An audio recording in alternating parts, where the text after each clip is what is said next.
Ready to add some weight to your Shopify product? Then in this video, we've got you covered with a step-by-step guide walking you through the simple process of adding weight. So without further ado, let's get started.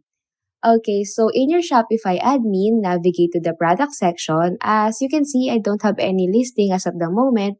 So if you have various items on your end, you can proceed by clicking on all products. So by clicking on all products, you can explore and manage your product listings. Now, what you need to do is locate the title of the specific product you want to modify and give it a click. Then take a scroll down to the shipping section. Now, if your product happens to have variants, then click on one of them within the variant section. So this step will unveil the shipping section, and here's where the magic happens. Here, you can enter the weight of your product under the weight category. So once you've added the weight, just hit the trusty save button, and that's it. These steps ensure your product gets the weight it deserves, making the shipping process smoother and more accurate. So let's get that product all geared up with the right weight on your Shopify store. Now, if you found this video helpful, don't forget to hit that like button, drop a comment, share this content, and subscribe for more guides and tips.